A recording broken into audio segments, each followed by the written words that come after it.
નમસ્કાર, આજે આ વિડીયોમાં હું સમજાવીશ કે કોઈને સિલાઈ કામ શીખવું હોય, સૌ પ્રથમ કાંઈ ન આવડતું હોય અને સિલાઈ કામ શીખવું હોય તો કેવું મશીન લેવું જોઈએ અને કેવું મશીન ન લેવાય અને કેવું મશીન લેશે તો ઝડપથી સિલાઈ કામ આવડી જશે, તે બધું હું આજે સમજાવીશ. અને અમારી પાસે ટોટલ પ્રકારના સિલાઈ મશીન મળી જશે. બધી પ્રકારના જે જોઈએ તે બધી પ્રકારના સિલાઈ મશીન મળી જશે અને બધી પ્રકારના સિલાઈ મશીન રિપેર પણ કરીએ છીએ, સર્વિસ કરીએ છીએ અને બધી પ્રકારનું દરજી મટીરિયલ્સ મળી જશે. સેન, કોકડી, ફોલ, દોરા, અસ્તર, બધી પ્રકારનું જે જોઈએ તે ટેલરિંગ મટીરિયલ્સ પણ મળી જશે.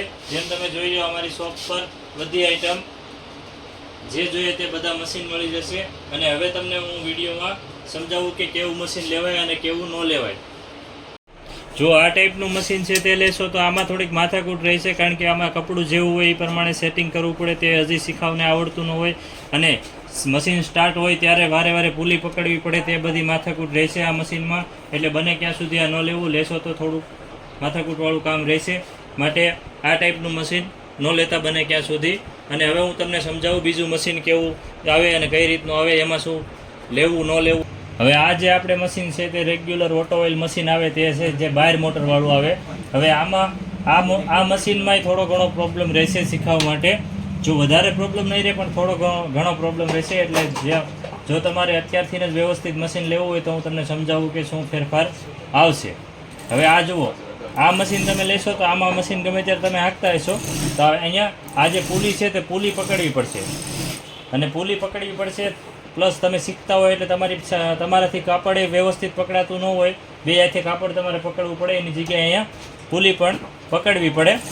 એટલે એ તમારે થોડુંક તકલીફવાળું થશે. અને આવી રીતે તમારે કાંઈ આમ રાઉન્ડ હાંકવો હોય તો અહીંયા આ પુલી પકડો કે આવી રીતે પુલી પકડશો કે કપડું પકડશો, તે થોડીક માથાકૂટ રહેશે. એટલે આ મશીનમાં તમારે એ તકલીફ રહેશે. આવી રીતે જો અહીંયા પુલી પકડવી પડે અને આવી રીતે તમારે આમ રાઉન્ડ રાખવો હોય ધીમે ધીમે ગળામાં, તો અહીંયા હાથ રાખવો પડે આવી રીતે, તો જ આવી રીતે રાઉન્ડ હાંકી શકો. તો એક હાથે ગળું પકડો કે એક હાથે પુલી પકડશો, તે માથાકૂટ રહેશે. અને જે મશીન તમને હું લેવાનું કહું છું તેમાં કઈ રીતે હાલશે તે તમને સમજાવી દઉં. હવે જોઈ લો, આ મશીન તમારે શીખવા માટે લેવું જોઈએ, કારણ કે આ ડિજિટલ મશીન આવશે. એટલે આ મશીન કઈ રીતે ચાલશે તે હું તમને સમજાવું. હવે જોઈ લો, આ પેડલ છે, પેડલ સેમ જ આવશે. ઓલામાં મોટરવાળામાં પણ પેડલ આવશે અને આમાંય પેડલ આવશે. આ ડિસ્પ્લેવાળું આવશે અને ઓલામાં મોટર, બહાર મોટર આવશે. જે તમે જોઈ લો વિડીયોમાં આ રીતે અહીંયા જે મોટર ફિટ કરેલી છે આ રીતે બહાર મોટર આવશે દોરીવાળું. અને આ મશીન જે છે અહીંયા જુઓ, આ ડિજિટલ મશીન આવશે અને અહીંયા અંદર જ મોટર આવશે. અને આ પગું જે આનું જે પગું છે તે તમે જેટલું દબાવશો, મતલબ કે 4 વ્હીલનું જે લીવર હોય એ રીતે મશીન ચાલશે. હવે તમે જોઈ લો, અહીંયા હું મશીન ચલાવીને બતાવું.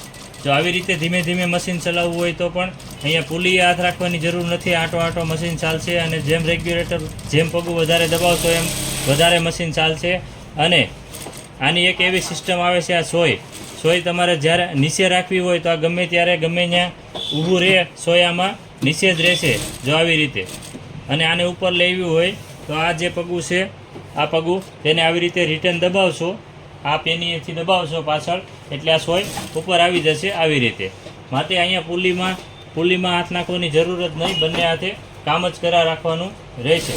અને આમાં તમારે રાઉન્ડ લેવો હોય તો ઓલા મશીનમાં આ મશીનમાં રાઉન્ડ લેવામાં શું ડિફરન્સ રહેશે એ સમજાવું. જો તમે આવી રીતે આમાં બંને હાથથી પકડી આ રીતે તમે ધીમે ધીમે મશીન ચલાવી શકશો અને આ રીતે રાઉન્ડ જેવો લેવો હોય તેવો લઈ શકશો. અને બાદ જ્યારે મશીન વચ્ચે ઊભું રહ્યું હોય ત્યારે સોય તમારે અહીં નીચે રાખીને આવી રીતે કપડું ફેરવવું હોય તો આમાં નીચે જ સોય ગમે ત્યારે ઊભી રાખો ત્યારે રહેશે. અને ઉપર રાખવી હોય તો ગમે ત્યારે ઉપર ઊભી રહેશે. એ રીતનું સેટિંગ આવશે. આવી રીતે કપડું અને આમાં તમે જોઈ લો, આ રીતે જેટલું દબાવો એટલું હાલશે.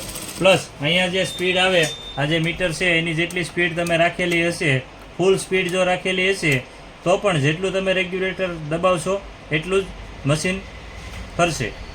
આ તમે જોઈ લો, આ ફૂલ સ્પીડ. હવે તમને ચલાવીને બતાવું કે આ ફૂલ સ્પીડમાં પણ જેટલું દબાવશો એટલું હાલશે, જેટલું પગું દબાવશો એટલું હાલશે. વધારે દબાવશો તો ફૂલ ભાગશે.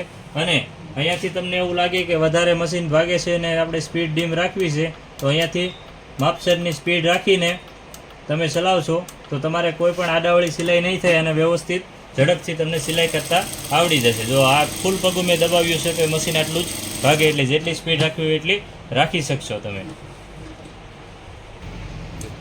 હવે તમે જોઈ લો, મેં જેમ ઓલા મશીનમાં બતાવ્યું તેમ આમાં સોય ગમે ત્યાં ઊભી રહેશે.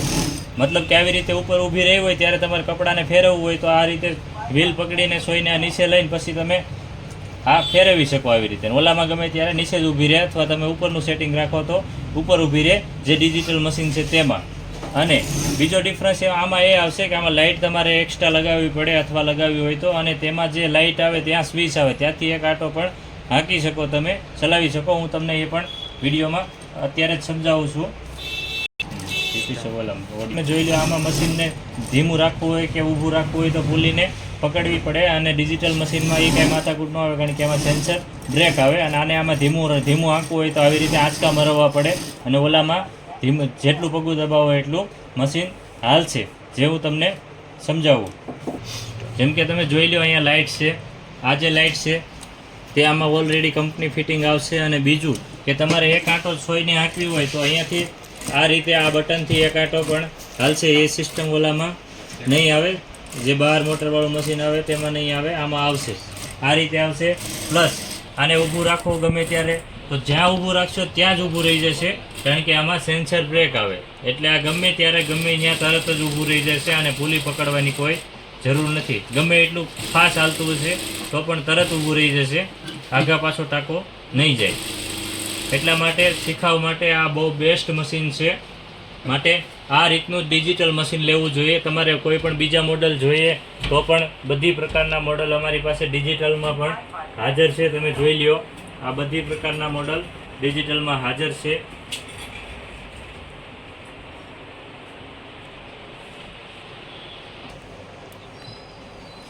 આમાં આ જે ડિજિટલ મશીન છે એનો એક મોટો ફાયદો એ પણ છે કે જ્યારે તમને આવડી જાય અને રોજ રેગ્યુલર તમે કામ કરો તો આખો દિવસના 2 નંગ આ મશીનમાં વધારે બનશે, કારણ કે આ રીતે આપણે બંને હાથે આમાં કામ જ કરવાનું રહેશે. જ્યાં તમારે આવી રીતે વાળવું હોય ત્યાં ફટાફટ આવી રીતે વાળી જ લેવાનું રહેશે, અને સ્પીડ પણ તમારે જેવડી જોઈએ એવડી મળશે. માટે આખો દિવસ કામ કરો એટલે જે બહાર મોટરવાળું મશીન આવે એનાથી આ ડિજિટલ મશીનમાં 2 નંગ વધારે બનશે, તે પણ મોટો ફાયદો રહેશે. અને તમે જો પહેલાં બહાર મોટરવાળું મશીન લઈ લેશો તો પછી બદલવામાં તમારે ખોટો નુકસાની ખાવી પડશે. માટે બને ક્યાં સુધી આ રીતનું ડિજિટલ મશીન જ લેવું જોઈએ. અને તમારે જો ડિજિટલ મશીન લેવું હોય તો ઘણી બધી જગ્યાએ થશે ડિજિટલ મશીન બહુ મોંઘા આવશે, એટલે તમે લઈ નહીં શકો. માટે અમારી પાસે વ્યવસ્થિત નીચી રેન્જમાં ડિજિટલ મશીન પણ મળી જશે. માટે કોન્ટેક્ટ કરજો. અને અમારી ચેનલ પર ઘણા બધા વિડીયો અપલોડ કરેલા છે સિલાઈ કામ શીખવા માટેના, સિલાઈ મશીન સર્વિસ માટેના, રિપેર માટેના. તો માટે ચેનલને વિઝિટ કરી લેજો, ચેનલને સબસ્ક્રાઈબ કરી લેજો, અને વિડીયોને લાઇક કરી દેજો. ઓકે, થેન્ક્સ, ધન્યવાદ.